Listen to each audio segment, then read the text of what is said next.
falsas banderas. Términos lingüísticos politizados. Ventana de Overton. Acción, reacción, solución. El cobro de nuestros derechos para arreglar crisis creadas por otros grupos de poder. La complacencia de la mediocridad. La oda a lo ordinario, lo obsoleto. La compraventa de carne. Y la putrefacción de nuestras almas. Llama la atención que hoy día se remarque tanto la batalla entre el bien y el mal. La espiritualidad siempre ha sido algo muy estigmatizado y ridiculizado, fruto de los intereses que han funcionado como arma de manipulación o en ingeniería social, a través de un comportamiento sectario. La historia de las religiones es algo complejo, desmesurado, y no es lo mismo aquello que viene de lo divino que lo que escribe el hombre, porque el dinero todo lo pudre, la ambición, el ansia de poder. Los que llegan a lo más alto de la industria lo hacen gracias al favor del príncipe. Uno de los ejemplos más recientes lo encontramos en Usher, a quien se le dio un espacio en el Super Bowl y luego, durante una premiación, fue traicionado por su subconsciente. I'm very honored to be able to receive this amazing award from the depths of my soul.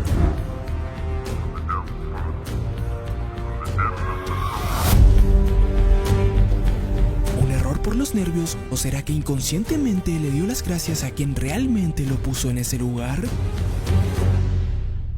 Si los famosos veneran al diablo es porque nadie alcanza la fama mundial sin firmar el pacto. Y el pacto incluye entregarse en cuerpo y alma. Y no es especulación, el pacto es real. ¿Qué te pedí a cambio? Mi alma.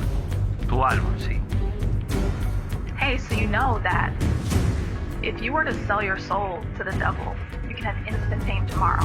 Literally signing a contract and selling our souls. They got contracts out there that say you can't say Jesus. El diablo estaba en un traje y me sedució. El dinero y fama por mi alma él me ofreció. What was your bargain? To get where I am now. Should I ask who you made the bargain with? with the chief commander. On this earth? And this earth and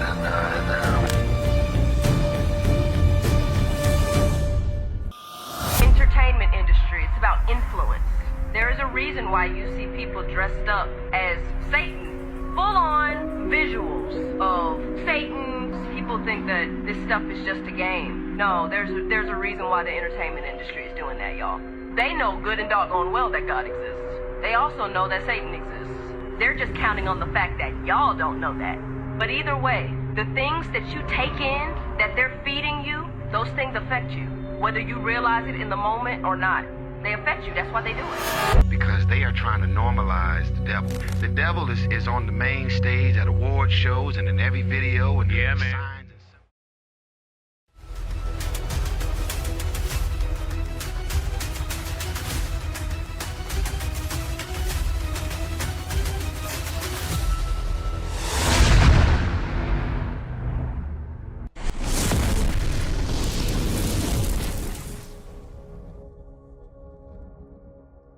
El ser humano, como perfectamente imperfecto que es, ha conseguido salir adelante, ha sobrevivido a las guerras, las crisis, las hambrunas, los ataques, los desastres naturales, los cambios vitales, pero ha sobrevivido a sí mismo.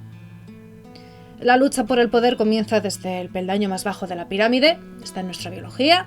Es nuestra ética lo que nos enseña a establecer unos límites, pero conforme se va subiendo de nivel, el concepto de ética ya tiene otro matiz. Se basa en las clases o categorías sociales y ya no se piensa en el dinero. Podemos creer que estos son locuras, que son conspiraciones, que son exageraciones, que es algo sectario y morboso. Eso ya depende de nosotros. Nosotros debemos tener el derecho a elegir, pero para poder elegir hay que conocer. Y saber que no siempre vamos a conocerlo todo. Esta era una de las cosas que más me atraía del periodismo. Recuerdo que cuando era niña me volvía loca. La vida del periodista me parecía todo un mundo, viajar mucho, conocer todo tipo de personas, de culturas, de historias, de tratados, de contemplar el poder desde fuera o hasta donde uno quiera o pueda meterse. Claro, es una dinámica desordenada en el fondo, no hay una rutina y también se entrena la escritura desde lo académico, lo poético, literario, lo riguroso. Algo que me preguntan mucho es: ¿y no te da pena que en el fondo haya cosas que nunca se lleguen a saber? Bueno, pues a mí me gustaría darle otro enfoque. Por ejemplo, el pensar que a la larga, aunque pasen cientos de años, se terminen descubriendo cosas, o que haciendo uso de la sutileza, lo indirecto, con una pizca de ingenio y creatividad, también se puede empujar a la gente a que sopese un punto de vista o unos datos, ¿no? Porque en el fondo, por más que el comunicador se esmere, si nadie quiere escuchar, bueno, como dicen, que quien tiene sed busca el agua, ¿no? Esta noche tenemos una invitada muy especial con la gran habilidad de reconectarnos a la pasión más genuina por la comunicación, Mamen Horno. Hace unos días, unas semanas más bien ya, no tengo percepción del tiempo, disculpen, viajé hasta Zaragoza para acudir a la presentación de su último libro, este que vemos en pantalla, y que explica cómo la neurociencia puede aplicarse a nuestra relación con las palabras, desde que las aprendemos hasta que la vejez o la enfermedad ya las desdibujan. Y no solo es un libro cargado de datos, sino que también viene con consejos para disfrutar nuestra vida diaria y nuestra intimidad. Me ha gustado mucho. No es repetitivo, es de lectura fácil. A ver, nuestro público seguramente piense ahora mismo en este otro libro de aquí. Pues no tiene nada que ver, ¿de acuerdo? No. Quienes hayan leído Filología contra la manipulación mediática deben saber que sí, hay algunos aspectos en común, lógicamente, pero que el libro de Mamen no tiene ni un ápice de política, es pura ciencia, ejemplos prácticos, referencias, se habla de la enseñanza, de los bebés, de las personas bilingües, monolingües, los animales. Ya sabemos que la manipulación comienza en las aulas y de ahí salta a los medios de comunicación, pero esta noche vamos a relajarnos un poco, si me lo permiten amigos, y vamos a enfocarnos en el aspecto científico. Me llena de orgullo y satisfacción haber sido propuesto para compartir contigo este acto como amigo, como compañero y como hermano mayor académico en la jerga que usamos aquí en la casa. Tuve el privilegio de leer el libro antes de que se publicara y ya vi que era una cosa interesante e importante. Un cerebro lleno de palabras es que en realidad, si lo pensamos, para la mayoría de los filósofos del lenguaje y para no pocos lingüistas actuales también, sería una especie de herejía, ¿sí? Para esta gente las palabras son objetos públicos y precisamente lo que hace Mamen desde diversos puntos de vista es demostrarnos que eso, no digo que sea del todo falso, pero que es desde luego clamorosamente insuficiente, ¿sí? Las palabras, como dice el libro muy bien, el título, están dentro del cerebro, ¿sí? Es ahí donde existen primariamente y no son copias de cosas externas que haya por ahí, por el mundo. Nunca he estado tan nerviosa ni tan emocionada como hoy y nunca he sentido esta presión, esta sensación de agradecimiento sobre todo, ¿no? El feedback está siendo muy chulo y estoy muy contenta.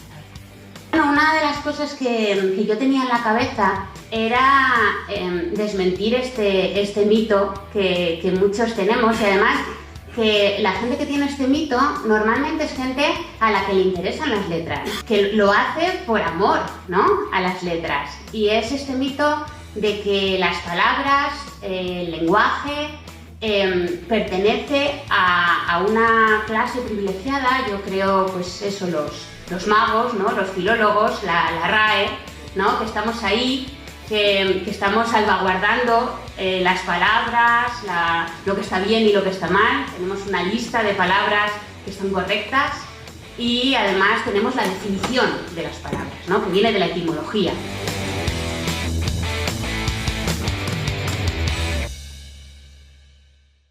Buenas tardes, Mamen. Bienvenida a Mundo Viperino. Voy a ir al grano. Cuéntanos, ¿en qué punto crees que se encuentra el periodismo actual? Yo tampoco soy profesional del periodismo, entonces solo puedo hablar del periodismo como mi perfil de usuaria. A mí me da la sensación de que el periodismo no ha encontrado su sitio en el siglo XXI todavía y que anda un poco como pollo sin cabeza, que no sabe muy bien cuál es su lugar. Porque dar dar la noticia el primero, creo que ya no es el lugar del periodismo, porque cualquiera que tenga un móvil y un acceso a Twitter va a dar el primero la noticia. Entonces creo que esa inmediatez, esa rapidez que era muy propia del siglo XX, de ser los primeros que dieran la noticia de algo, creo que no es el ámbito en el que se tiene que mover ahora el periodismo. Creo que el periodismo tiene un lugar en la sociedad del siglo XXI fundamental. Yo también creo que es el cuarto poder, pero creo que más que en la rapidez, tiene que ser en la seriedad, en la comprobación de las fuentes y en la profundidad del análisis. Creo que esos tienen que ser las dos patas del periodismo del siglo XXI, porque la inmediatez, la intranscendencia, el no saber si la fuente es o no verídica, el quedarte en la superficialidad, eso lo hacen los usuarios de Twitter. Pero el periodista tiene que ser otra cosa. Entonces yo creo que la diferencia entre leer un WhatsApp o leer un tweet y acceder a un canal de un periodista tiene que ser, uno, la seguridad de que lo que te está diciendo tiene mucha probabilidad de ser cierto porque ha asegurado las fuentes, y dos, que la noticia esté seguida de una reflexión, de una profundidad más allá de ha pasado esto aquí y en este ámbito, ¿no? Si pienso que ese es el lugar del periodismo del siglo XXI, creo que el periodismo actual todavía no ha llegado a ese punto. Y que ni siquiera sé si ellos saben que tienen que llegar a ese punto. Porque, claro, me preocupa mucho que todos los bulos que yo recibo en WhatsApp y que al minuto 1 yo sé que es un bulo, luego lo veo en la televisión, ¿no? Entonces, no sé cómo puede ser, ¿no? Que un usuario normalito se den cuenta, ¿no? Mi profesión no consiste en asegurarme las fuentes, ¿no? Pero hay muchas cosas que te hacen sospechar que si no es absolutamente falso, falta mucha información en ese, digamos, en ese tweet, ¿no? O en ese WhatsApp. Y luego también veo que no son muy cuidadosos con el lenguaje. Dependiendo de cómo se dicen las cosas, puedes querer decir, ¿verdad?, cosas que no deberías querer decir. O, por ejemplo, por poner un caso del que hablamos en Twitter hace poco, cuando se habla de cifras, normalmente se habla de la media, cuando todo el mundo sabe que es el estadístico que menos información da, ¿no? La media, el sueldo medio, o a mí no me importa saber cuál es el sueldo medio, yo lo que quiero saber es la moda, es decir, la mayoría de la gente qué sueldo tiene, ¿no? O si acaso la mediana, ¿no? Quitando los extremos. Pero una media no me sirve de nada, porque yo no sé si hay uno que gana 100.000 y luego una mayoría que no llega a fin de mes, ¿no?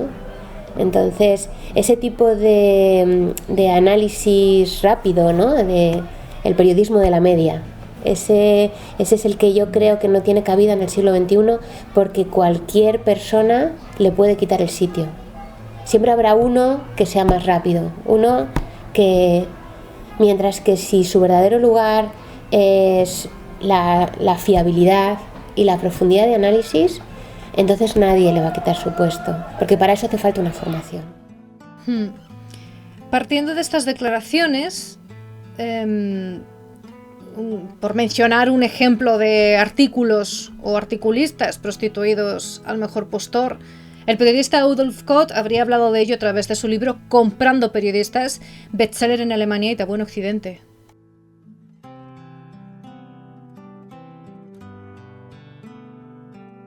Claro, ese es otro problema, que es la corrupción, ¿no? La corrupción. Yo trato de vivir como si la corrupción no existiera, porque es tan dañino que prefiero pensar que allí donde hay mal trabajo hay una equivocación, ¿no? Un no saber cuál es tu lugar, ¿no? Entonces, me preocupa eso, el que no los periodistas, sino las agencias, es decir, los que les pagan, no se den cuenta de que la inmediatez ya no es un rasgo del periodismo del siglo XXI, que tiene que ser otra cosa. Es decir, si yo quiero saber ya una noticia, la puedo saber sin necesidad de tener periodistas. Pero si quiero entenderla y quiero asegurarme de que es verdad, entonces recurriré a un periodismo. Otra cosa es eso, pues que haya luego además personas que utilicen el periodismo como una forma de lucro y de manipulación de las personas, pero eso ya es, pues eso ya es para el campo de la policía, de los jueces, de por favor que nos libren de eso, ¿no? Pero eso yo creo que espero que haya menos corrupción que esa equivocación generalizada de que estamos en un periodismo del siglo XX que tiene que dar la noticia el primero. Yo creo que no se han dado cuenta todavía que ese no es su lugar, porque si no es que va a ser muy frustrante, porque es muy difícil ser el primero en un mundo en el que todo el mundo llevamos un móvil en el bolsillo. Claro, la tecnología forma parte de nuestras vidas. Exacto. Es que es todo... Sí. Entonces hay que dejar de correr y hay que vender otra cosa. Y que además es que esa otra cosa, que es la fiabilidad y la profundidad, nadie nos la da. Y hace mucha falta. Y además estáis formados para dárnoslo. Entonces yo les pediría a los periodistas que dejaran de correr y que hicieran un periodismo más meditado, más tranquilo y que fueran un punto de referencia para nosotros, un lugar al que acudir para entender el mundo, que es lo que tendrían que ser los periodistas. Es difícil encajar una serie de datos que en el discurso sea respetuoso con lo que sucede y a la vez con el público, porque la gracia no está solo en decirlo, sino en saber cómo transmitirlo. De ahí la lucha entre lo oficialista y lo alternativo. No siempre uno dice la verdad. Lo alternativo en ocasiones puede ser una maraña de información que busque causar sensacionalismo, bulos y locuras para confundir y obtener fama, y otras veces es lo único que respeta lo verdadero, sin propaganda política. Tenemos noticias como estas que nos hacen darle vueltas a muchas cosas. Claro, eso es un ejemplo muy claro, igual un poco extremo, pero muy claro, del relativismo cultural, de la era posmoderna, de que no hay nada que sea verdad, sino que todo es relativo a la cultura, a la forma de ver, al punto de vista, etc. Después del triunfo de la razón, de la confianza en la ciencia, en que existe una verdad ahí fuera y que podemos descubrirla, pues el posmodernismo se ha caracterizado por negar la mayor y decir que en realidad no existe la verdad, sino que en realidad existen muchas verdades y que todo depende del cristal con que se mira, ¿no? Como científica que me considero, yo no puedo estar de acuerdo con que no exista una verdad ahí fuera. Y creo que hay pruebas que podemos poner encima de la mesa de que ahí fuera sí existe una verdad y que podemos descubrirla. La tecnología es una prueba. Si realmente no existiera una verdad ahí fuera, que es la que descubren los científicos, la tecnología no funcionaría. Esto que se aplica al conocimiento del mundo científico, yo creo que también se aplica a determinados elementos de ámbito moral. A mí me gustaba mucho Europa, mi Europa del siglo XX.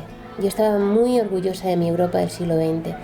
Y tengo que decir que en algunos momentos miraba a Estados Unidos por encima del hombro, yo en el siglo XX, diciendo, bueno, ellos son más ricos, ellos son más listos, ellos son más rápidos, pero nosotros somos más éticos. Porque teníamos los derechos humanos y porque en Europa había cosas que no pasaban. Pues la primera vez que fui a México y vi las diferencias de clase tan abismales que había, pues me pareció que eso en Europa no podría pasar nunca, ¿no? La Europa del siglo XX, mi Europa, era una Europa de derechos humanos. Una Europa de derechos humanos donde había cosas que estaban bien y cosas que estaban mal. Y eso, y digamos que desde el punto de vista posmoderno nos han quitado también eso, ¿no? Nos han quitado, digamos, la certeza de que hay cosas que están bien y cosas que están mal. Dicho esto, otra cosa es que si bien, por ejemplo, una violación es algo terrorífico, la cometa quien la cometa, es cierto que no podemos juzgar del mismo modo a una persona que viola porque tiene una enfermedad mental, una persona que viola porque le han educado desde pequeño a que eso es algo normal, o una persona que en su sano juicio y con un contexto tal, pues decide dar rienda a sus impulsos, ¿no? Pero no para dejarlo antes en la calle o decir, bueno, es que para él es normal, sino para las medidas que tienes que tomar, educacionales o efectivas, para que deje de ser un peligro para la sociedad, ¿no? Entonces es evidente que hay que tener en cuenta cuál es el origen de la persona que ha cometido un determinado delito, ¿no? Y qué es lo que le ha llevado a cometer ese determinado delito. Pero eso es para qué hacer con él, para intentar integrarlo de nuevo en la sociedad y que pueda ser una persona pues que cumpla con los estándares morales y éticos que nos dan los derechos humanos, ¿no? Claro, no es que eximas de responsabilidad a la persona, no, sino que pretendes fomentar un análisis porque lo ha hecho. Exacto, para ayudar a su reinserción. Eso es. ¿No? Entonces habrá reinserciones más fáciles y reinserciones más complejas. Mira, eso me he dado cuenta que pasa mucho últimamente, que hay extremismo, que las ideologías, si bien pueden enseñar y ser enriquecedoras, establecer un orden desde el que partir, luego ya al individuo otorgamos los matices o directamente nuestro acuerdo o desacuerdo. Pero hay tácticas que desde luego se enfocan en un sesgo que puede llegar a despertar lo peor del ser humano. Por ejemplo, hacer uso en una noticia de un vídeo que realmente tiene otro contexto y otra fecha. Entonces, las ideologías muchas veces se insiste que no tienen nada de malo, que lo que tiene de malo es el fanatismo y hacia dónde llevan. Ahora mismo hay dos temas en el candelero: lo heteropatriarcal y lo racializado. Esto es un caos, esto es un tejemaneje, es como buscar una aguja en un pajar con todo el ruido que tenemos ante el océano de sensacionalismo y estrategias políticas. Y sí, ha ocurrido esto. Dejámonos de discursos y de campañas, vamos a buscar una solución que realmente sea efectiva.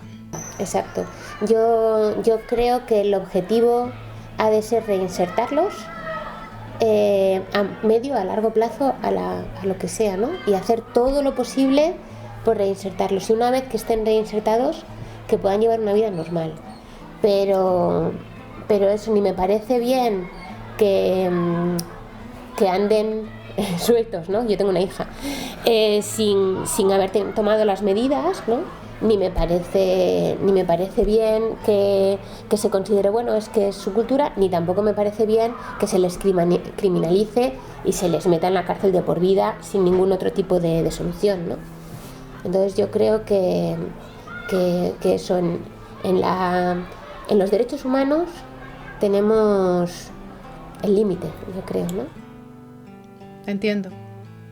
Esto es algo que hemos tratado también muchas veces, no solo desde Mundo Viperino, sino desde otros programas, compañeros a los que hemos acudido. Es algo que busca la distracción y los espectadores aquí lo han remarcado. Frases como que no somos ni de izquierdas ni de derechas, somos los de abajo y vamos por los de arriba. O que los líderes políticos son quienes venden armas a ambos bandos de una guerra, lo de la bipartición, que nos crea la ilusión de elección cuando se materializan dos bandos, y a veces la solución es tan sencilla como aplicar esos derechos humanos a todos. Como bien has dicho, sobra eso de no, es que es su cultura, no, es que es frustración, no, vale, ¿y dónde están los derechos humanos y a quién ha agredido? Pero claro, los lobbies también quieren su parte del pastel. El caso de La Manada, después de este pequeño comentario, perdóname, el caso de La Manada provocó el apodo de Manadas de Alá por parte de gente no cristiana que cometía ese mismo delito. ¿Tú las conoces? ¿Has oído hablar de ellas? Lo que conozco es que ha habido más casos de violaciones en grupo, tanto por parte de personas nacionales como por parte de inmigrantes. Y también sé que al menos en redes se dice que las violaciones en grupo por parte de personas inmigrantes no se... digamos que no aparece tanto en los medios de comunicación como cuando es un nacional. Yo creo que hay una consigna en los medios de comunicación. Ya sabes que yo siempre pienso bien, ¿vale? No voy a pensar que nos están manipulando, Yo creo que hay una consigna en los medios de comunicación que determinadas noticias pueden ser más dañinas que beneficiosas, que la información puede ser más dañina que beneficiosa. Por ejemplo, en los suicidios. Normalmente no se habla de los suicidios porque dicen que a lo mejor es un efecto llamada y que hay gente que solo está pensando y entonces dice pues yo también, etc. En este caso, en el caso de los delitos formados por inmigrantes, en ocasiones se intenta no difundirlo demasiado porque ya hay bastante racismo en la población como para, digamos, hacer más... pues focalizar más en los peligros que puede traer la inmigración a nuestros países, ¿no? Entonces, desde ese punto de vista, creo que en ocasiones, pues se puede intentar, digamos, no hacer demasiado de altavoz. Porque ¿qué puede pasar si, te digo, yo creo, ¿no?, que puede ser por eso? ¿Qué puede pasar si se diera tanta publicidad a una manada inmigrante como a una manada de chicos bien parecidos y bien posicionados de la Sevilla de clase alta, ¿no? Bueno, pues que seguramente la reacción de la gente no sería la misma. Es decir, contra la manada de sevillanos ha habido una diversificación o una doble reacción. Los que salen a la calle y dicen que eso no puede ser y que tienen que meterlos a la cárcel y tal, y los que un poco los justifican y los cuidan y los tal. Pero seguramente si la manada no es de sevillanos de clase alta, etcétera, sino que es de un puñado de chavales que acaban de llegar, a lo mejor menores, sin acompañar, etcétera, etcétera, la reacción podría ser muchísimo más virulenta, ¿no?, en ese sentido. Yo no le tengo miedo a la opinión pública. Yo creo que la información tiene que llegar, pero sí que, claro, por eso me parece que es tan importante el periodismo de profundidad. Sí que creo que es importante dar las noticias de una forma adecuada. Entonces, si tú vas a hacer un periodismo que alude a la amígdala, hay determinadas noticias que es mejor que no des. Pero si tú haces un periodismo de profundidad en el que explicas las causas, las consecuencias y sobre todo cuán importante es o cuál es la magnitud, si es un caso aislado, si es un caso menos aislado, etcétera, sí se pueden dar las noticias. No sé si me explico, pero tiene que ser dar las noticias desde un periodismo de calidad. Objetivo, sobre todo, bien contrastado y que no busque la hacer herida. Exacto, sino y justificarlo. Y éticamente responsable. Es decir, es muy fácil hacer estereotipos y el miedo al diferente es un miedo muy humano. Entonces, si vas a decir que un conjunto de personas que en principio da miedo y en principio es carne de estereotipo, vas a decir algo muy negativo de unos cuantos, tienes que hacer mucho hincapié en que eso no es generalizado, en que estos chicos tal, en que, ¿sabes? Porque si no, a mí me da mucho miedo el racismo. En el siglo XX nos llevó a cosas tremendas. Entonces es importante que las noticias se den con responsabilidad. Desde el periodismo tenemos la obligación de ser responsables con lo que se dice y cómo, particularmente a la hora de investigar, de presentar una investigación. Lo remarco muchas veces, en mi caso, el público me insiste en que dé mi opinión sobre ciertas cosas, que combine mi punto de vista con la información. Quien me conoce sabe que soy mucho más directa y llena de lo que parece, pero si me reservo es precisamente porque creo que mi opinión no vale nada. O no puede aportar, y porque no soy quien tampoco para dirigir las sensaciones de nadie. Y me lo dicen con cariño, que sí, que tu opinión puede ayudar mucho, pero es que en determinados momentos lo que hace es embarrar, Porque da igual lo que se diga o cómo, si el grado de percepción y de recepción de la gente no va en sintonía, no está equilibrado, no hay una neutralidad, está todo más caliente. Veo que cada vez hay más tensión, más irascibilidad. En mi caso, como periodista, incido, no se trata de atacar porque sí, se trata de defender lo nuestro. Y hay muchas formas de ser atacados, no todo implica las armas, la sangre, al igual que muchas formas de defenderse. Un ejemplo es el lenguaje, los términos, lo que se dice, esa fina línea que separa la propaganda de la información. ¿Por qué? Porque en el mundo real o comes o te comen. Así se han mantenido muchas civilizaciones, grupos, estirpes, razas, religiones. O te impones y te mantienes, o serás tergiversado, deformado y destruido. Esto es aplicable para todo. Estamos yendo más allá de las ideologías. Esto es complicado, pero necesario este punto de vista desde otro lado. Obviamente, si nos ponemos a escarbar, el debate es más profundo y nuestro público puede coincidir con estos puntos de vista, con los tuyos, con los míos. Hay cosas en las que pensamos diferente, pero en el respeto está la clave. Aquí estamos para pensar y partir desde unas ideas que pueden ser acertadas, pueden suscitar desacuerdo o pueden ser ambivalentes en función de las circunstancias. Ahí lo dejo. Bueno, incluso hay sociólogos que afirman que va a ser así, que en el 2050 la raza blanca va a ser una minoría en Europa debido a la multiculturalización. No sé qué opinas de esto. Yo opino que las razas no existen, porque no hay ninguna característica que correlacione con las razas. La ciencia lo tiene claro. Es un efecto óptico. Otra cosa es la cultura europea. Yo te he dicho antes que yo estaba muy orgullosa de mi cultura europea del siglo XX, que se está perdiendo, de esos derechos humanos, de esa clase media estabilizada, donde no había grandes fortunas, pero tampoco había la miseria que había, por ejemplo, en otros países, ¿no?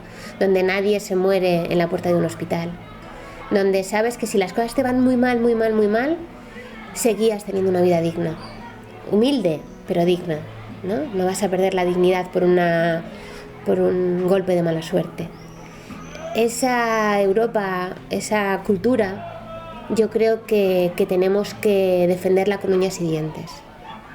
Pero que seamos más blanquitos o más morenitos o con el pelo más ensortijado, a mí me gusta la mezcla.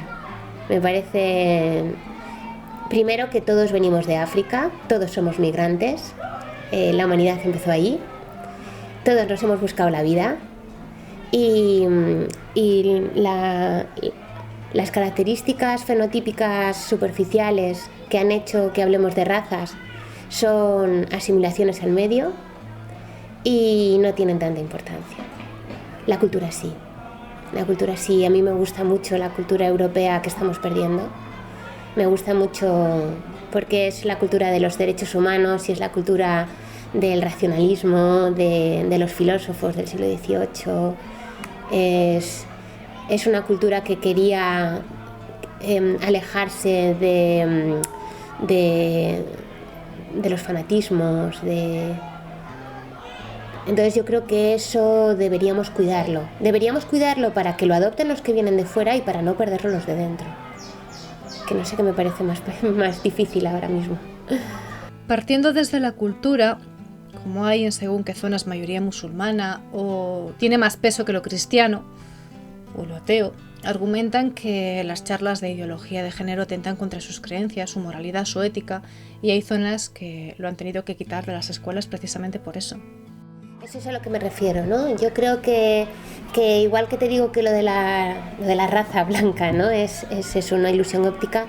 Yo creo que sí que deberíamos defender la cultura, ¿no? Deberíamos defender la cultura. Yo creo que en general Europa, lo que representa para mí Europa, ¿no? Es los derechos humanos, una civilización laica con respeto a la religión, es decir, que puedes respetar que cada uno tenga la creencia que quiera, pero eso no afecta a las relaciones con los demás, eso no afecta o eso no puede ser la razón para una discriminación o la razón para imponer determinadas leyes, etc. Y eso que lo tenemos tan claro con el catolicismo, que no le dejamos que dicte las leyes, ¿no?, de la política, pues lo tendríamos que tener claro para cualquier otro tipo de religión, ¿no? Cada uno es libre de rezar al Dios que quiera, pero en su casa, ¿no? Y las leyes del Estado tienen que ver con una cultura y con una interpretación del mundo que está basada en la igualdad, está basada en los derechos humanos, etcétera, ¿no?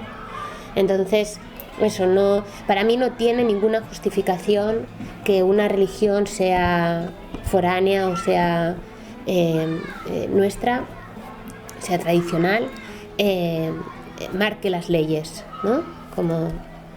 Como dice la Biblia, su reino no es de este mundo. Antes hablábamos de esa pelea entre información y la contrainformación, que esta es la que va ligada a los medios alternativos de información, lo independiente o sin agencias. Que algo sea independiente no significa que sus intenciones sean puramente honestas. Hay comunicadores que hacen uso de esa posición para desinformar, para hacerse protagonistas, eso lo he visto yo, para urdir una estafa. Hay de todo en este mundo. Ya de por sí el término contrainformación está muy maltratado. ¿Qué opinas de esas conspiraciones que son puramente humo? ¿Cómo es posible que triunfen tanto si algunas cosas son puros actos de fe? ¿Qué opinas de esas teorías de conspiración propiamente dichas? Creo que es un fenómeno psicológico bastante comprensible, porque siempre el cerebro humano está diseñado para buscar siempre causas y intenciones en los demás. Entonces creo que para nosotros es más fácil interpretar que algo está causado por una conspiración a pensar que es algo casual, ¿vale? La casualidad nos da muchísimo miedo como especie, ¿no? El pensar que, de hecho, creer en el destino o tener una religión, etcétera, también en muchas ocasiones tiene que ver con eso, ¿no? Con que todo tenga un sentido, con que la arbitrariedad no rija tu vida, ¿no? Sino que todo sea por algo que dice la gente, ¿no? En ese sentido creo que es una tendencia habitual en el ser humano a buscar conspiraciones, ¿no? A veces son verdad, pero creo que la diferencia entre la actitud conspiranoica y el conocimiento de una conspiración tiene que estar en un buen periodista que hace su trabajo bien. Y por eso digo que necesitamos un buen periodismo. Pero no necesitamos la rapidez, ni necesitamos eso, ya lo tenemos. Necesitamos un periodista que nos diga, mira, esto sí y esto no. Igual que, por ejemplo, para todos los mitos de pseudociencias, etcétera, tenemos a los científicos que nos dicen, pues mira, la homeopatía parece que no tiene estudios científicos avalados.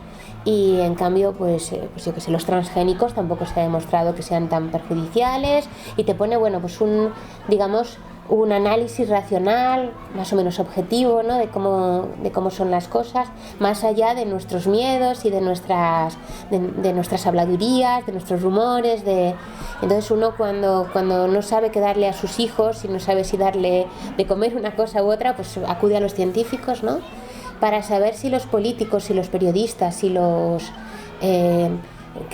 si los del club no sé qué, si los empresarios están conspirando o no están conspirando contra nosotros, creo que deberíamos acudir a los periodistas. Creo que ese debería ser el camino. El lenguaje parece estar más que nunca en el punto de mira, mamen. Yo recuerdo cuando en las universidades, primero, me parece, comenzó a tratarse eso de a género y lenguaje inclusivo, después pasó a las escuelas. Vale, al igual que en las corrientes feministas, no se puede encontrar una misma línea que satisfaga a todos. Sucede con el tema trans, por ejemplo. El lenguaje inclusivo, dicen, consiste en esquivar el masculino genérico. Unos se decantan por hablar con la terminación E. Por ejemplo, bienvenides, espero que estéis cómodes, y otros en utilizar el léxico que ya se tiene. Por ejemplo, os doy la bienvenida. Ahí no se sabe si te diriges a hombres o mujeres, y a su vez otras personas dicen que el lenguaje inclusivo es adaptarse a lo que hay en mayoría. Por ejemplo, si hay mayoría femenina, pues dirigirse al público en femenino. Sed bienvenidas cuando hay 15 mujeres y un hombre. La verdad que no había oído nunca la denominación a género. Normalmente utilizamos lenguaje inclusivo para cualquier manifestación, digamos, fonética, que consiga que los interlocutores tengan claro que el referente al que nos referimos es mixto, con independencia de cuál sea el procedimiento. ¿De acuerdo? Es decir, cuando nosotros hablamos sobre referentes sexuados, no se puede hablar sin género, es imposible, porque tienen sexo los referentes. Lo que podemos hacer es hacer un referente mixto, en el que esté claro que hay individuos de un sexo y de otro, o de muchos sexos, ¿no? Porque ahora también puede ser que no sea binario, ¿no? El sexo. Pero lo que no se puede hablar es sin sexo, sin género, es imposible. ¿De acuerdo? Tú no te puedes referir al cartero y decir que no, que te estás refiriendo al cartero sin género, que es algo que se dice mucho. Le cartere. Sí, pero es que cuando yo hago un dibujo mental del referente, esa imagen mental tiene sexo, porque no existen carteros que no tengan sexo. Entonces yo me lo tengo que imaginar de alguna manera, o como hombre o como mujer. Lo normal es que para hacer la imagen mental yo utilizo el prototipo. En la mayoría de las profesiones socialmente bien vistas, ese prototipo va a ser masculino, porque la sociedad de la que venimos es una sociedad patriarcal, donde las profesiones que han sido llevadas a cabo por hombres están mejor vistas que las que han sido llevadas a cabo por mujeres. Entonces el prototipo suele ser masculino. Cuando yo hablo pues de médicos o de jueces lo normal es que el prototipo que te aparezca con independencia del género gramatical. Eso lo pone Mendívil en un artículo suyo que está a punto de salir. La autoridad, cuando tú piensas en la autoridad, piensas en un hombre. Es decir, el género no implica el referente que vayas a tener tú en la cabeza. El referente normalmente tiene que ver con el prototipo. Ahora bien, dicho esto, ¿cómo podemos hacer para que el referente no sea masculino? A mí la única forma que se me ocurre de conseguir que el referente no sea masculino es hablar en femenino. Eso en las palabras en las que tienen un género femenino marcado ya como la autoridad ya no hay nada que hacer, a no ser que diga la autoridad era una mujer o algo así, pero queda rarísimo, queda muy raro. La autoridad mujer, fatal. Yo la autoridad no lo utilizaría. Pero en otras palabras es importante, en otros oficios, etcétera, yo creo que es importante marcar que el género es femenino cuando el referente es femenino. Por eso, porque no se puede pensar sin acepción sexual y porque el prototipo nos lleva al hombre. Vale, y como lingüista, ¿tú qué opinas? ¿Qué representa el lenguaje en una sociedad? Bueno, yo siempre les digo a mis chicos que yo no sé si somos Homo sapiens, pero lo que estoy convencida es que somos Homo loquor.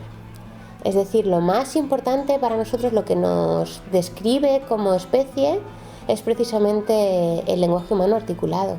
No la comunicación, sino el lenguaje humano articulado. Como dice Chomsky, creo que tiene mucha razón, el lenguaje humano articulado, esta capacidad nuestra de hacer sintagmas preposicionales, oraciones de relativo, etc., es un sistema muy malo para la comunicación, que muy poco eficiente para la comunicación, pero muy bueno para el pensamiento. Es decir, es una herramienta maravillosa para pensar y para desarrollar pensamiento complejo. Pero luego, a la hora de comunicarnos con él, la verdad es que tiene muchas deficiencias. Y por eso es tan importante lo paralingüístico, y por eso es tan importante que el lenguaje humano, entendido como la capacidad de hacer oraciones de relativo, es decir, esto que hacemos nosotros y no hacen otros animales, pues se vea acompañado de otros muchos elementos que son importantes para el lenguaje y que son fundamentales para la comunicación, como es la prosodia, los gestos, ese tipo de cosas. Entonces, en la sociedad a veces pensamos que las cuestiones formales del lenguaje, la gramática, tienen una relación directa con lo que comunicamos. Pero desde el punto de vista que te estoy marcando yo, a lo mejor la relación es indirecta. Quiero decir con esto que, por ejemplo, el sistema del género se relaciona con el sexo de las personas de forma indirecta, no de forma directa. No es culpa del lenguaje que seamos machistas. Otra cosa es que el lenguaje pueda ser una llave para cambiar conciencias. Eso sí lo creo. ¿Y ese lenguaje que tenemos hoy día, en qué punto se encuentra? No sé, ¿cómo ves su uso, su estructura? A ver, el lenguaje humano es exactamente el mismo desde que empezamos a hablar, desde que nuestros antepasados empezaron a hablar, hasta el momento actual. Porque el cerebro que permite el lenguaje es el mismo. Por lo tanto, la estructura, la complejidad, etcétera, es exactamente la misma en todas las lenguas del mundo, en todas las variedades y a lo largo del tiempo. No es verdad que haya unas lenguas que sean, digamos, más simples que otras o mejores que otras para el pensamiento, etcétera. El aparato que da lugar al lenguaje es el mismo y la calidad, por lo tanto, es la misma. Otra cosa es los componentes que forman parte del lenguaje. Yo creo que de todos los componentes, el más interesante en este sentido es el léxico. Nosotros entendemos la realidad categorizándola. Entonces, si tenemos 3 palabras, vamos a entender 3 diferencias. Si tenemos 100.000 palabras, vamos a entender 100.000 diferencias. Entonces, cuanto más léxico tenemos, más capacidad tenemos de distinguir entre unos conceptos y otros, de diferenciar elementos a lo mejor sutiles. Así que cuanto mayor es el acervo léxico, mejor preparados estamos para pensar y para llegar a, pues eso, a elementos más detallados, más sutiles del pensamiento. En ese sentido, creo que deberíamos como sociedad hacer un esfuerzo por aumentar el vocabulario de nuestros jóvenes. Tengo aquí tu último libro, lo intento enseñar a cámara, Un cerebro lleno de palabras. Me encantó la presentación que hiciste en Zaragoza. Y además, en el momento de las preguntas se habló un poco de todo, de los animales, del bilingüismo, de los experimentos que hacéis en el laboratorio. Me acaba de venir un flashback de mi última vez que estuve ayudando a una compañera con un trabajo. Llovía mucho, yo venía de plató y me apena bastante que no haya financiación ni ayudas para la investigación real del funcionamiento de nuestra mente, del individuo, para poder apreciar un tanto siquiera las maravillas de la comunicación, del lenguaje, de la filología. Y bueno, también hay que dar con alguien con vocación que realmente ame las letras. Y tú eres de esas profesoras cuya presencia es terapéutica. Ya te comenté en privado. Se puede hablar contigo de todo, haces pensar y se nota que te gusta. ¿Será que como me he encontrado con tanto ceporro, pues las personas como tú se valoran el doble? Bueno, el doble no, el triple. Anécdotas aparte, te tengo que preguntar lo que nos preguntan a todos los enamorados de las letras. La RAE. Vamos a hablar de la RAE. Cuéntame qué opinas.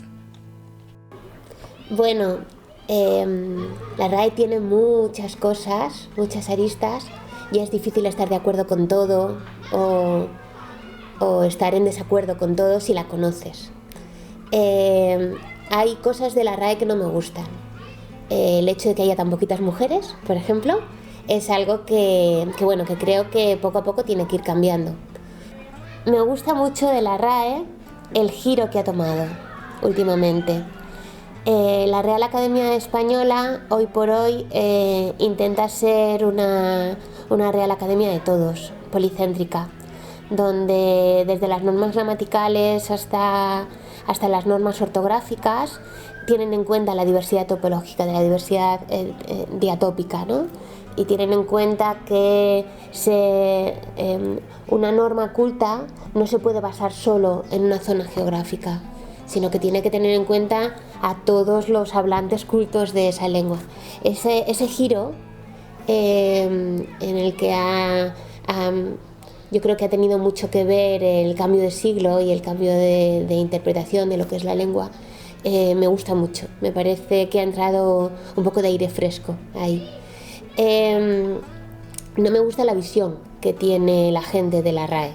No me gusta que la gente siga pensando, y creo que ahí hace falta hacer a lo mejor más, dar más información, ser más pedagógicos.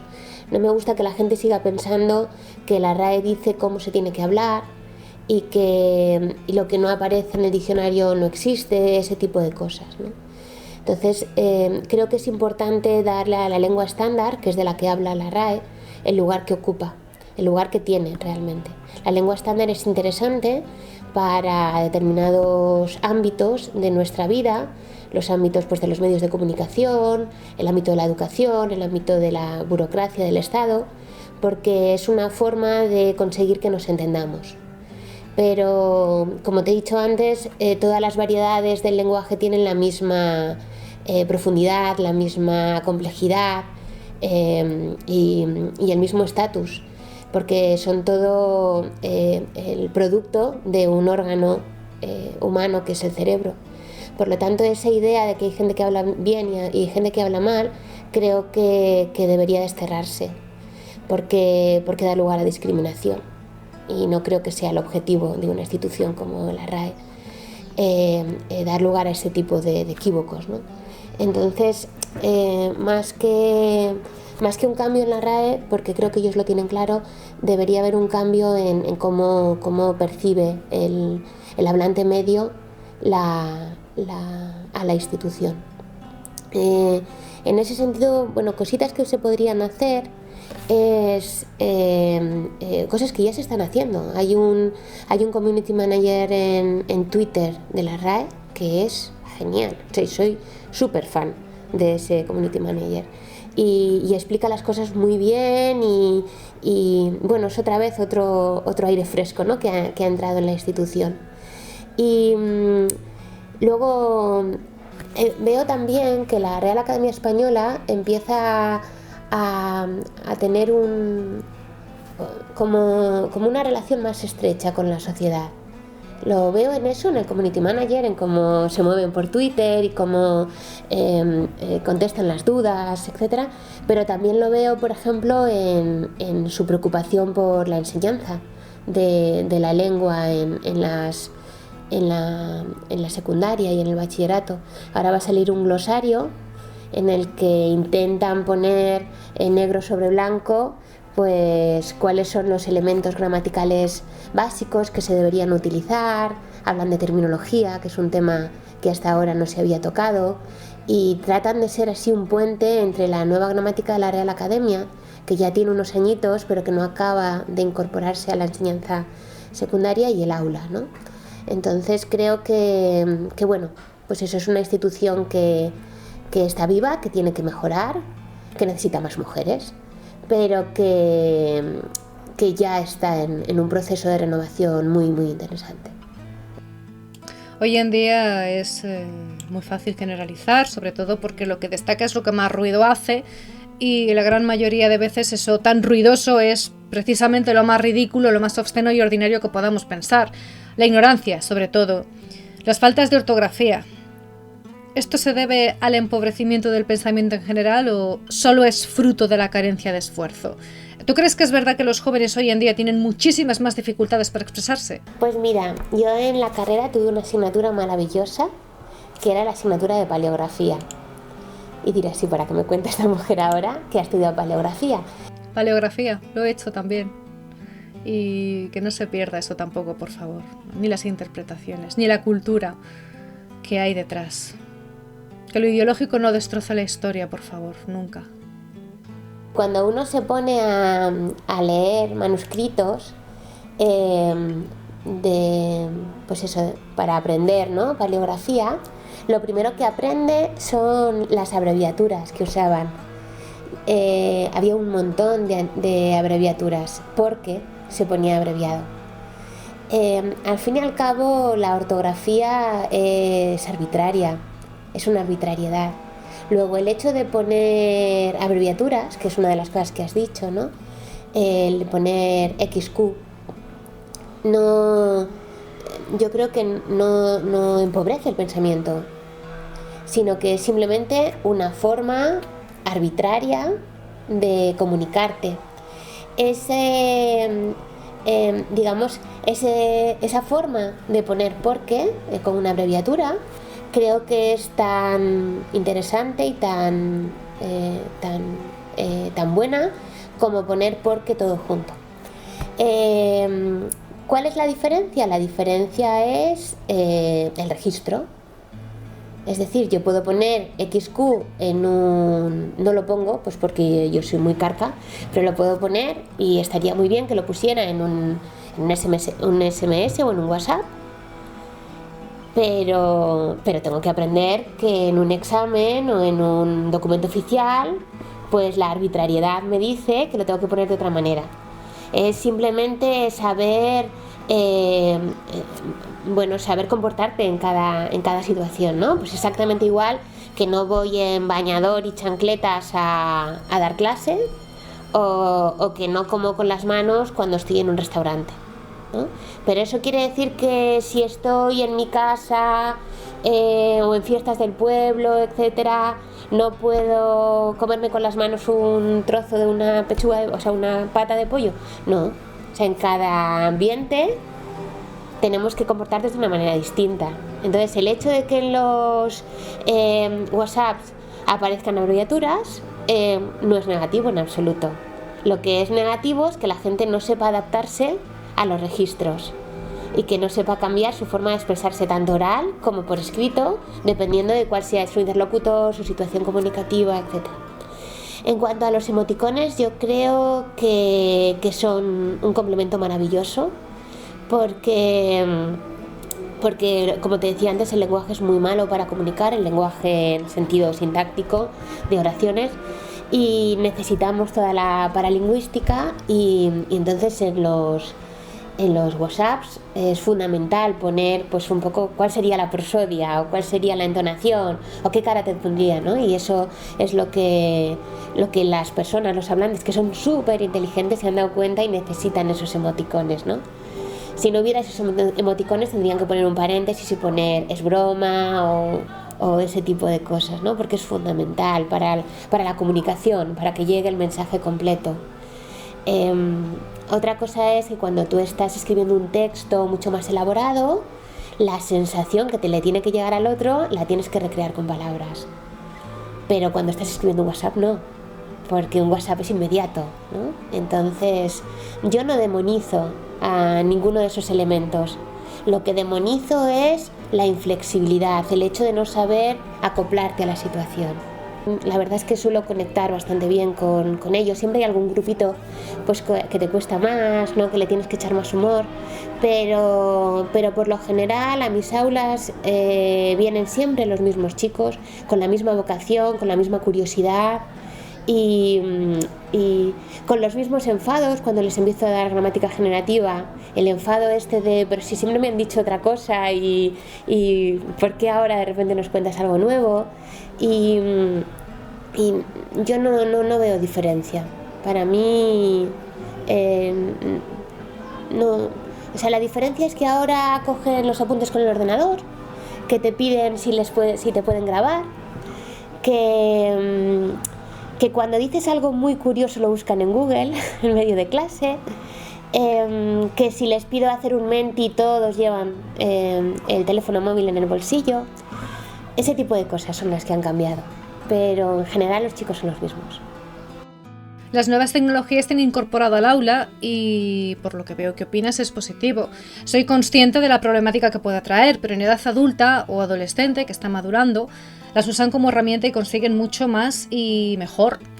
Bien utilizadas, no un copia y pega de Wikipedia y ya está, no. Las nuevas tecnologías han provocado un gran avance en la docencia, así como inconvenientes, como la brecha digital o la falta de preparación por parte de la mayoría de profesores a la hora de darles uso. Yo creo que las nuevas tecnologías están en nuestra vida. Es decir, yo no me imagino a mí misma sin nuevas tecnologías. No me imagino a mí misma sin correo electrónico. O sea, ¿cómo vivían los profesores cuando no había correo electrónico? No tengo ni idea. No me imagino a mí misma sin Twitter. Yo lo primero que hago cuando me levanto, cuando me despierto, para hacerme un poco la idea de que estoy viva y de que estoy en este mundo, es mirar Twitter. No me imagino a mí misma sin Spotify, sin YouTube, Vamos, no quiero hacer aquí propaganda, pero no me imagino a mí misma sin Google. No me imagino a mí misma sin un localizador. O sea, ¿cómo encontraban el coche antes? ¿No? ¿Cómo sabían dónde habían aparcado cuando se iban a una ciudad donde no conoces a nadie? Entonces, como es parte de nuestra vida y la docencia es parte de mi vida, pues es que la docencia tiene que ser tecnológica. Pero es como algo muy natural, muy lógico, ¿no? Entonces también tengo que decir lo que he dicho antes, que yo tengo unos alumnos excepcionales, vocacionales, mayores. Entonces, incorporar la tecnología al aula es muy fácil. Si alguno se pone a mirar el Facebook tampoco me preocupa. Quiero decir que si están tomando apuntes y de repente están contestando un correo, porque si yo veo que se están despistando mucho y no me hacen caso, yo tengo estrategias para traerlos de nuevo, ¿no? De vuelta. Pero, no sé, yo no le tengo miedo porque mis alumnos son mayores, porque no se van a hacer fotos unos a otros, no se van a hacer daño, no pienso que si me graban lo van a poner luego y me van a hacer burla. Claro, mis estudiantes son estudiantes excepcionales, ¿no? Son alumnos, pues eso, mayores y vocacionales, ¿no? Y que saben a lo que vienen. Entonces, para mí es muy sencillo. Pero en mi aula, desde luego, son muy bienvenidas. Sí. Una cosa que me gusta mucho hacer es una nube de palabras en biolingüística, que es la biolingüística para ti, y al principio de curso y al final de curso, por ejemplo, pues eso no se podría hacer si no fuera con tecnología. O también el último día lo de las nubes de palabras. Este año no lo he hecho porque, bueno, pues no siempre haces todo lo que quieres, pero lo que sí que he hecho es una encuesta de cada uno de los elementos metodológicos que había utilizado en el aula, y eso con un menti que es anónimo. Se puede hacer muy bien porque se está viendo, la gente ve lo que han opinado, podemos debatir en clases y los que han votado a favor o en contra, porque si quieren convencer a los demás, ¿no? De que en realidad ese elemento metodológico estaba bien o lo que sea, ¿no? Cómo se podría mejorar. Todo eso se puede hacer sin tecnología, pero la tecnología ayuda mucho. Y también para estar en contacto. A mí el aula se me queda pequeña. Entonces hay muchas cosas que yo necesito contarles a mis estudiantes, muchas cosas que no me caben en 6 créditos. Entonces tener un espacio virtual para poder ir dejando cosas y que ellos, si les apetece, yo digo siempre que son anzuelos, ¿no? Para ver si los engancho y se hacen lingüistas. Entonces no hace falta que lo vean, pero lo dejo ahí, ¿no? Y quieras que no, alguno cae. En este caso es suerte quien dé contigo. A ver, Mamen, permíteme que te interrumpa un momento, perdona. Puedo decir a nuestra audiencia que tú sí te has molestado en actualizarte y en buscar nuevas formas de contactar con los alumnos, porque has sabido aprovechar las nuevas tecnologías para ampliar la información, sembrando en cada uno de sus estudiantes el deseo de saber más y atendiéndoles en la medida de sus posibilidades ante dudas o obstáculos, pero no podemos decir lo mismo del resto de docentes. Mi experiencia con lo digital en ciertos centros de estudio, lo digo en general, me he formado en muchísimos sitios, he viajado un montón, ha sido nefasta. Profesores que no han querido hacer uso de nada moderno, pero que tampoco de lo tradicional, que no tienen el más mínimo conocimiento de usar un buscador y que encima se autoproclaman expertos en lo digital o se vanaglorian de saber más que nadie, con chulería, con títulos, con... No estoy hablando de buscar una canción en YouTube ni de abrir el Facebook, sino de usar los registros digitales, catálogos online, ficheros de bibliotecas, por ejemplo, de plataformas culturales que ofrecen pura sabiduría a golpe de clic y gratis. No saber hacer nada. Nada. Y no estoy hablando de señores mayores, ancianos, que pobrecitos, no. Esto es mi experiencia. Pero me voy a callar. Te decía al principio, ¿no?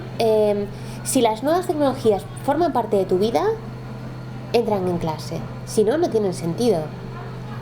Quiero decir, tampoco me parece necesario que el profesor imposte lo que no es. Porque además, normalmente sale mal. ¿De acuerdo? Una cosa es, bueno, el espacio virtual, el Moodle, yo creo que no hace falta tener una relación con la... Pero, por ejemplo, utilizar determinadas herramientas metodológicas en el aula cuando no forma parte de tu vida... Yo doy muchos cursos de TICS a profesores y yo les digo, utilizar esas herramientas que a vosotros os gusten, que utilicéis, que os motiven, pero no porque está de moda utilizar tecnología, sino porque es parte de tu vida, ¿no? Porque si te obligas, entre comillas, a ti mismo a utilizar metodología tecnológica, es muy probable que acabe saliendo mal, porque yo lo que digo, que es algo que he heredado de Pepe Val, de mi maestro, que los experimentos con gaseosa, ¿no? Entonces, al aula tienes que llevar aquello que para ti es natural. Eso es lo que yo creo. Entonces, sea la tecnología o sea lo que sea, ¿no? Tienes que llevarlo con verdad, porque si no, se te rompe la clase, ¿no? No funciona. ¿Tú qué crees que debería enseñarse en un aula? Algo que sea imprescindible. ¿En materia o en valores o ambas cosas? Yo creo que el grado tiene una carencia que nosotros intentamos cubrir con talleres y con cursos, con seminarios, etcétera, que es la parte profesionalizante. Le damos nosotros desde el grupo SILEX, desde nuestro seminario, desde Zaragoza Lingüística, le damos mucha importancia a todo el ámbito de L, porque creemos que es un nicho de trabajo muy importante para nuestros estudiantes, pero también hablamos de lingüística computacional, de elementos de neurociencia, que son territorios donde se nos han dejado normalmente excluidos a los filólogos y a los lingüistas, pero que hacemos muchísima falta. Como dice Elena Mellado en su vídeo, Internet es un conjunto de textos y por lo tanto los que mejor podemos hablar y por los que mejor podemos trabajar en ese tipo de Big Data, etcétera, somos los lingüistas. Creo que el futuro del grado será abrirse a ese tipo de conocimientos, ¿no? De salidas profesionales, porque nuestros chicos quieren ver algo más allá de ser profesor, ¿no? en un instituto, que está muy bien, pero que hay vida más allá, ¿no? del aula de secundaria. También la parte de didáctica de la lengua en secundaria también habría que tratarla más, ¿no? Entonces, yo creo que de aquí a dentro de unos años, sea con másteres, sea con asignaturas, creo que la evolución va a ser hacia un ámbito más profesionalizante. Eso es lo que yo espero de los estudios de filología. En cuanto a algo más transversal, yo creo que en una universidad, y sobre todo en un ámbito como las humanidades, creo que hay determinados elementos que se deberían potenciar, ¿no? Como es pues el respeto a la diversidad, o como es la cultura de paz, como es la mediación. Ámbitos que creo que de una manera o de otra deberían estar presentes en clase, ¿no? Como no podemos olvidar que la mayoría de nuestros discípulos van a ser docentes, también creo que es muy importante darles una forma de ser docente. Cómo gestionar el error, que el error pues no es ninguna desgracia, el error es parte del aprendizaje, el error es divertido, el error es constante, o sea, todo el mundo se equivoca. Y creo que eso es interesante, ¿no? Digamos, dar una visión distinta de lo que es el error en clase y también del trabajo en equipo, de la diversidad dentro del aula, ese tipo de aspectos que creo que van a tener que lidiar con ellos en el aula y que no se les da a lo mejor la importancia que tienen, ¿no? Y entonces el docente empieza a dar clase y se encuentra con que tiene que gestionar todo aquello, ¿no? ¿Qué hace con la diversidad? ¿Qué hace con la falta de motivación? ¿Qué hace con las personas que están, bueno, que les cuesta un poco más, o con las personas que no les cuesta nada? ¿Qué hacen con las altas capacidades en clase? ¿No? Ese tipo de cosas. Entonces, no para que sea parte del temario, porque ya tenemos bastante, sino yo creo que es la actitud, ¿no? La actitud y cómo solventas tú mismo la diversidad y el error y todo eso en clase. Creo que es luego pues un ejemplo, ¿no? De cómo pueden ser ellos. Yo cuando estoy en clase tengo muy presente a mis buenos maestros. Creo que todos preferimos quedarnos con quien deja una huella de cariño y de motivación. Está muy extendida la idea de que todo docente debe infundir miedo, como que ellos son estrictos porque tienen unas intervenciones o exposiciones blindadas, que no hay nadie más santo y sabio que ellos. Y en el fondo eso, no sé si lo saben, da muy mala imagen. Queda ridículo. ¿Cómo de frustrado, de deprimido, de furioso tienes que estar para permanecer 24 horas echando veneno? ¿Es más enriquecedor construir? Pues volviendo a esa crítica de que es mucho más enriquecedor construir, últimamente lo que la gente detecta que hay en la sociedad es odio. Odio, inquina, como que hay mucha irascibilidad. No sé ni por dónde empezar porque tampoco quiero alargar mucho esto, pero como mujer que eres, ¿crees que el discurso feminista criminaliza al hombre? No creo que haya un discurso feminista. Creo que hay muchos discursos feministas y muy distintos. Entonces algunos los criminalizan al hombre y otros no. El feminismo clásico al que yo pertenezco, yo me considero feminista, por lo que aboga es por la igualdad y por lo tanto no tiene ningún sentido que criminalice a nadie más que a los criminales, ¿no? que utilizan su posición de poder para beneficiarse, ¿no? de otras personas. Ese feminismo clásico, yo creo que ha sido muy importante, que ha sido una gran revolución. Yo estoy muy agradecida por el movimiento feminista, porque si no yo no estaría aquí en estos momentos. O sea, yo soy quien soy gracias al movimiento feminista. Y creo que todavía queda mucho por hacer. Creo que no vivimos en una sociedad igualitaria, aunque vivimos mucho mejor que en muchas otras sociedades, pero creo que queda mucho por hacer todavía. Otra cosa es otros ámbitos, ¿no? otras personas, otros grupos que se autoproclaman feministas y que tienen un discurso muy diferente. Yo en realidad ese tipo de discursos, ese tipo de actitudes, yo no sé hasta qué punto son feministas, al menos en el sentido clásico. A lo mejor tendríamos que buscar otro nombre, ¿no? Entonces, por ejemplo, en algunas manifestaciones feministas, increpar a los chicos y decir vosotros no tenéis que estar aquí, solo tenemos que estar nosotras, etcétera. Ese tipo de cosas a mí me parece que están fuera de lugar, ¿no? Porque yo creo que para ser feminista no hace falta ser mujer. Entonces, otra cosa es las medidas políticas, judiciales que se toman para mejorar o para llegar a la igualdad de género, ¿no? Eso es un asunto distinto.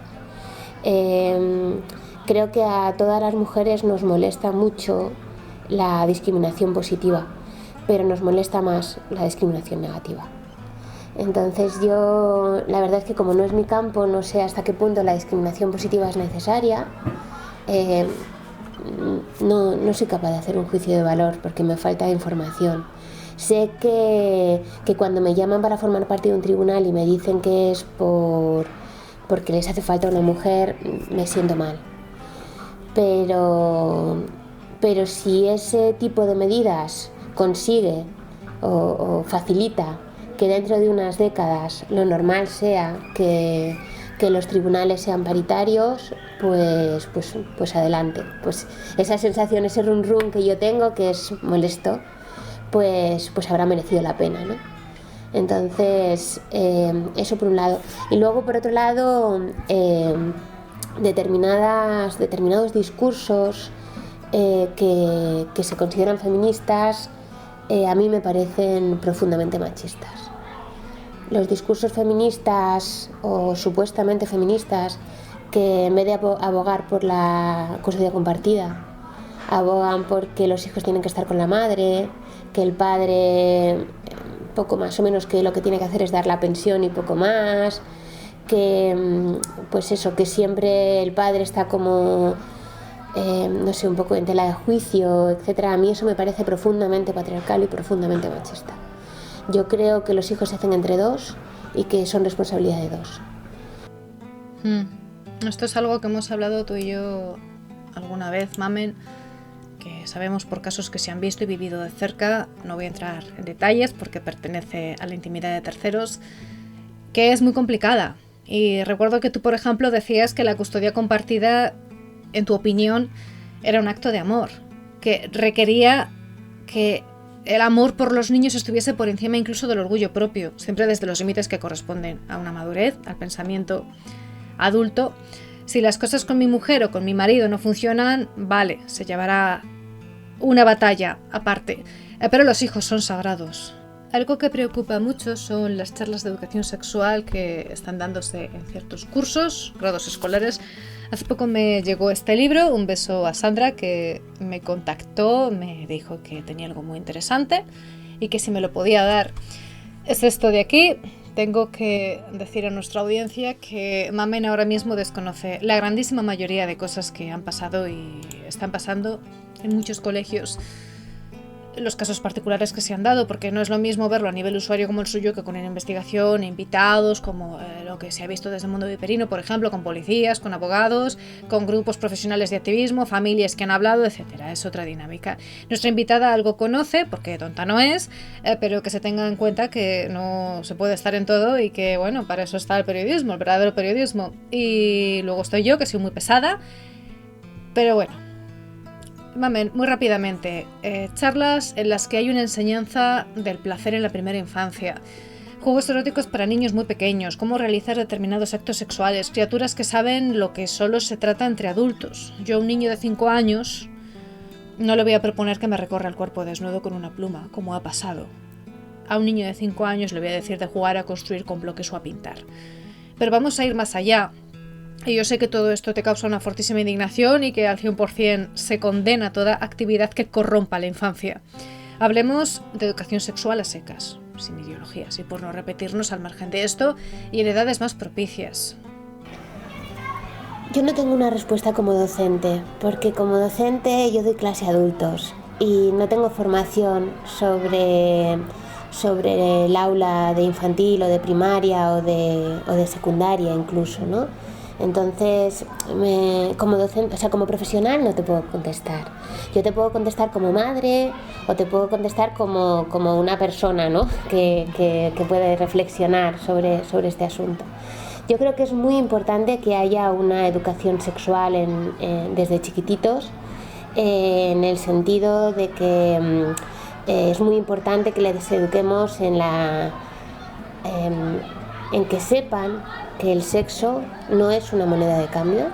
Yo eso se lo he dicho a mis hijos desde pequeños, que no es una moneda de cambio, que es una forma de relacionarse con los demás de forma agradable para las dos partes, pero que no es una moneda de cambio con la que pagas nada. Eso sobre todo para las mujeres.